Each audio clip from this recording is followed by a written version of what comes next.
friends! So what you just saw, I was getting my seed tray ready. I put some pre-moistened soil in there and I'm getting ready to start my peppers. I will show you the peppers that I am planning on growing this year. I'm doing 3 different types. I'm doing a lot of different varieties, but I'm doing some hot peppers, some sweet peppers, and then some sweet bell peppers. So before I go over the varieties that I've chosen to grow this year, I thought I'd just mention some key growing facts about growing peppers. First off, you want to start your seeds about 8 weeks before your average last frost. I'm starting mine at 9. Your peppers generally don't want to go outside until it's about June, when the soil temperature reaches about 70 degrees. That can vary based on your location. Obviously, if you're further south, you might be able to get your pepper plants out in May. But for me, I'll be planting them out in June. So because of that, because they're going to be growing indoors for so long, I know I'm going to have to plant them up from these seed trays.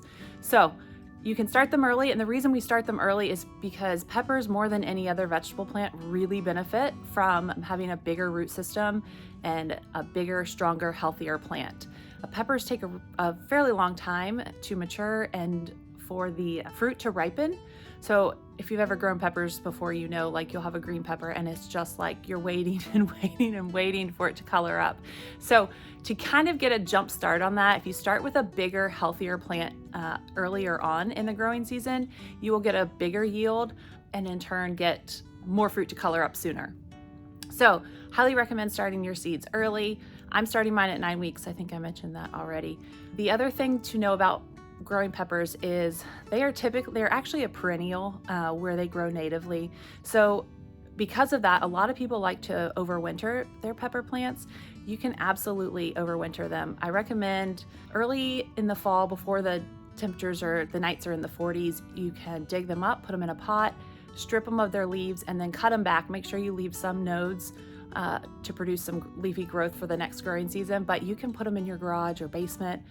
Make sure you water them over the winter period, but that actually forces them into kind of like a dormancy hibernation, and you're left with a much stronger, healthier plant, so that when you put them out in the springtime when the temperatures are warm, it's even bigger than if you had started it from seed, so you'll get a higher yield, a higher crop. So you do want to make sure that you, harden them off, just like you would with your regular seedlings. Even though they are a bigger mature plant, they've been, kind of babied in your garage or basement. So you do want to make sure you're hardening them off with your other seedlings. So other things to know about growing peppers: they like full sun, very fertile, well-draining soil. Early on, I recommend fertilizing something heavy or high in nitrogen, like a fish emulsion. That is going to help you produce that big, strong, leafy growth, which in turn will give you a higher yield. The more branches, the more it can fruit, so more peppers, right? Then switch to a fertilizer that is high in phosphorus and calcium. You can also pinch the first few blooms that pop up on your pepper plant, and this will ensure that they continue to put energy into growing the plant, the root system. That way you can have a bigger yield in the long run. So if it puts all of its energy early on into growing that single pepper fruit, it's not going to the plant won't grow as much. So bigger yields, pinch off the first few blooms, fertilize early with nitrogen, then switch to a fertilizer high in phosphorus and calcium. I'm trying to think what else. I think that's about it that I can think of right now. I'm going to show you the varieties that I'm choosing to grow this year. Let's take a look. So I'm growing 11 different varieties of peppers this year. First up, this is a bell pepper Flavorburst. This one is new to me. Actually, I'm pretty sure, other than a few, most of these are going to be new to me this year. So this Flavorburst is a golden yellow when ripe, and it supposedly has a very sweet flavor and gets like a medium to large size. Next up, I have an Islander purple pepper. So this one is lavender, and then it turns to a really dark red when it's ripe and has a pale yellow flesh. I've never grown any of the purple peppers, but I'm kind of just doing this one for fun to show my kids. Thought they'd get a kick out of a purple pepper. Then I have this X3R Red Knight, and this one is a very early ripening red pepper, and supposedly the flavor is kind of fruity and sweet. And this is your like standard, really large, blocky size bell pepper. So I'm excited to try this one since it supposedly ripens early on. Another sweet pepper that I'm doing, the Carmen hybrid sweet pepper. This is like an Italian frying pepper. It produces a really large fruit that's like 6 inches by like 2.5 inches. Then I am doing these goddess sweet peppers, and this is like a traditional banana pepper that grows like 8 to 9 inches long and supposedly is really good for pickling. Then last of my sweet peppers is the Lunchbox pepper mix, and I've grown this variety several years, and it is one of my favorite. It's just one of those small little snacking peppers. It has like the yellow, orange, and red. These are so fun to grow because they're just tiny and miniature and delicious. My kids love to pick these, and we just eat them out in the garden fresh. So then as far as hot peppers, I am growing, these are in order of heat as well. So these are like the least spicy. These are a Hungarian Hot Wax pepper, and this one was selectively bred by Johnny Seeds, and it's supposed to be a more upright and plant with uniform fruit that matures early. So I'm excited to try this one. I haven't grown that before. This is a hot Mexican sunrise that's supposed to be like kind of semi-hot, and it's also a Hungarian pepper. So we'll see how that turns out. And then this variety is a Jalafuego, and it is a jalapeno hybrid. So supposedly the Jalafuegos are like really vigorous and produce high yields, and that's a hot pepper. Then I have this is a Bottle Rocket, which is a early Thai pepper. It's supposed to be very hot, so I'm excited to try that. My husband makes a lot of things from his peppers. He does like red pepper flakes, and he just really enjoys hot, spicy peppers. So these are really more for him. The last one is a habanero variety. It's the Helios. This one is new to us. We always typically do a habanero. Supposedly this one is extremely hot and also has like really high producing yields and bigger fruit than a standard habanero. So we'll see how all of these do this year. I'm sure I will keep you updated. So now I'm gonna go ahead and plant them up in my seed trays. Sorry, I forgot to mention, they want to be planted about 1/4 inch deep. So I'm just gonna put these in and then cover them with a little layer of soil and another sprinkling of vermiculite. Water them in, make sure I'll cover them with my humidity dome and get them under the grow lights. Pepper seeds like a warmer soil, so I will put these on a heat mat over on my shelves to germinate. So I'm gonna try and do 2 seeds per cell, and I think I'm gonna do 5 cells, so a total of 10 seeds per variety.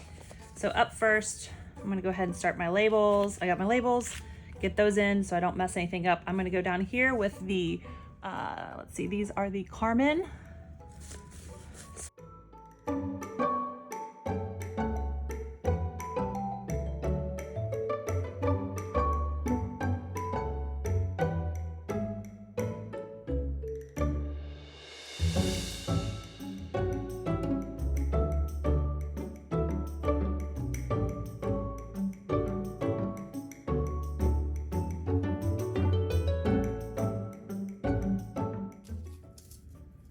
Last up is the Helios. And so for these last 2 varieties, I ended up just putting 1 seed in each cell. So I did my math wrong. Not uncommon for me, but I just did 1, and so I have a whole row of 10 rather than 2 in 5 cells. I just miscounted on my how many I was gonna start for each one. So rather than not to waste space.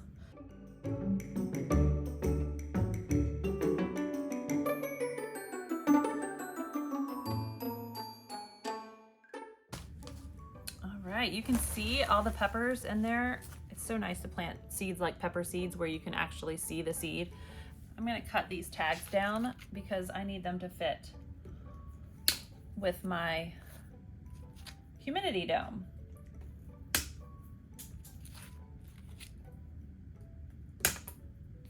There we go. All right, so these are all set. Now I am going to top them with some more soil, vermiculite. We'll put our humidity dome on, and then I will show you them once I get them on the shelf.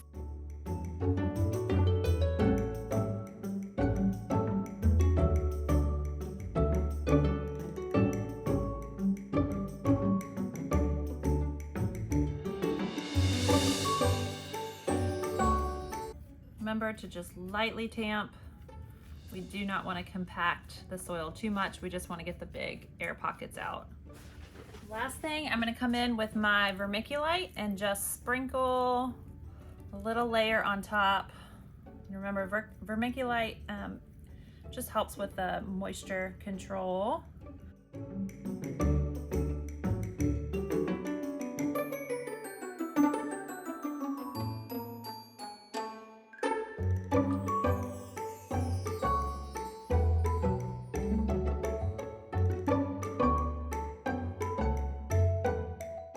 All right, so I've got them all tucked in on their shelf. A couple things I wanted to note.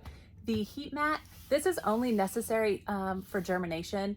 You want to remove it as soon as your seeds germinate. So this particular brand says that it raises the soil temperature about 10 to 20 degrees, and it really just helps speed up germination for these peppers.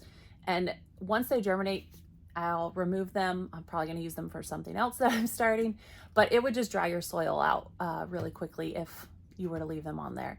And then you of course want to remove your humidity dome when you get germination, because it will put your seedlings at risk for dampening off if you leave the humidity dome on there. So I am going to lower these lights a little bit. It's a little far away and I definitely don't want my plants to get leggy, so I'm going to lower these lights a little bit.